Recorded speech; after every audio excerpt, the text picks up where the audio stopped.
Today, what I'm going to say is it not high time that we move towards Sanskrit?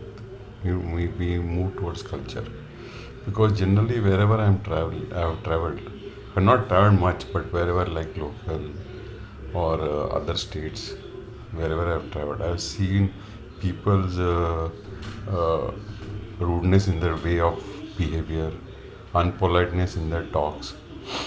So, is it not high time that we move towards culture, we move towards Sanskrit? Uh, because just giving knowledge won't be sufficient, because to just giving knowledge to human beings is not sufficient, because knowledge without culture will not empower that knowledge. Knowledge without culture will not sustain that knowledge. So it's high time. I feel that we should move towards culture. We should move towards Sanskrit. Uh, uh, I know there are many political uh, organization which says that Sanskrit is restricted to uh, one community only. It is not a national language. I mean, it's not. It was. It's not national. It's not our language. It's restricted to one particular community only. But I disagree, because why these political organizations are saying is, reason is they don't want to give culture to the mass. They don't want to give culture to the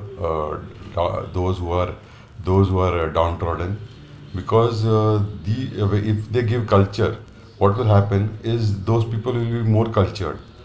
Okay, and once they become cultured, who will be using who will be the hooligans or gundas for these political parties? They want people to be uncultured. They want people to be uncivilized, so they can use them as a hooligans, as gundas for their political ambition. And Bollywood is also, like, to some extent responsible in showing uncultured way of representing the most. I think so. Sanskrit means Sanskriti, correct? Culture. So it's trying to like show that culture should not be encouraged. Political parties will do, because that is their mischief, that is their intention. They want to stay in power, so they will not want people, mass majority of them, to be cultured, because if they are cultured, who will be their hooligan, because hooligans are uncultured people, correct?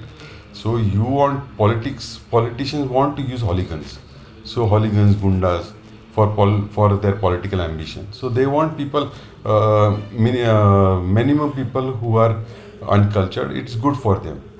So since, like, for example, when like, I personally, I believe that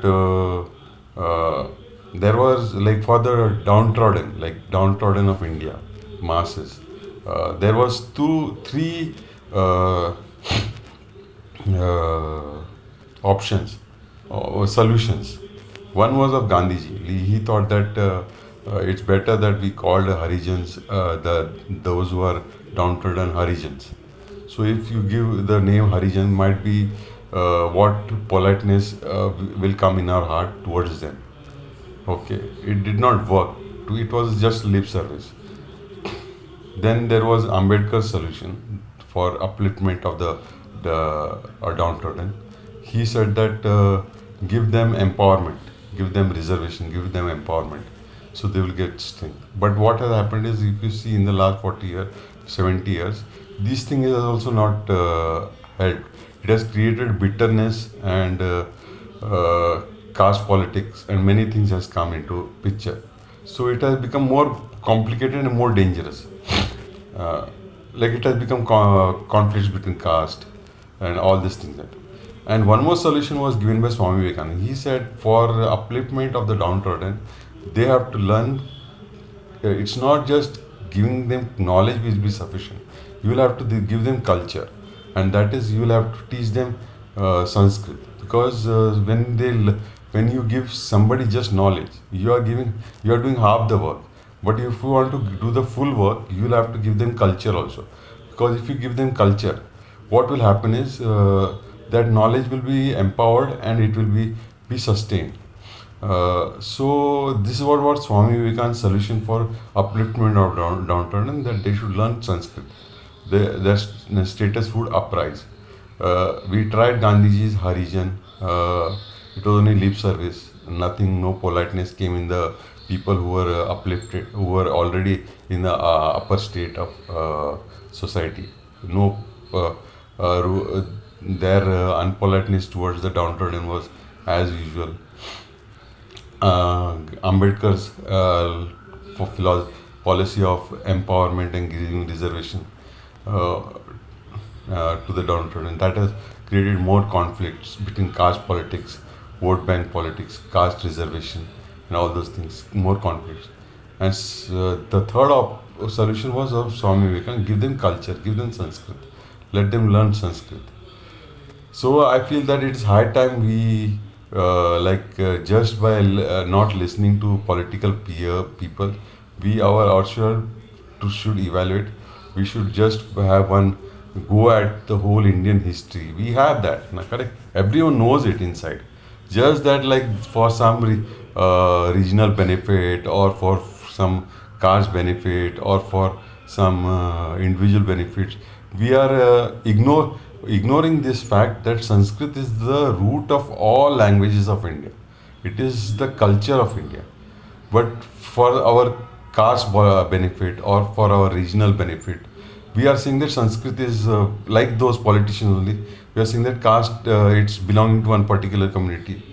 Uh, so these are all our, we do know the truth. If we go inside our consciousness and really know, because everyone knows, like I have personally, I believe everyone who has spoken, they know that Sanskrit is the root of Indian culture.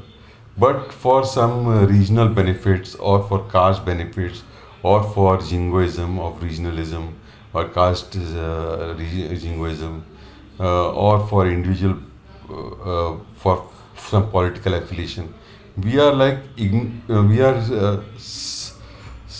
are suppressing this fact. And so yeah, I feel that it is high time we move towards culture, we move towards Sanskrit. Thank you very much.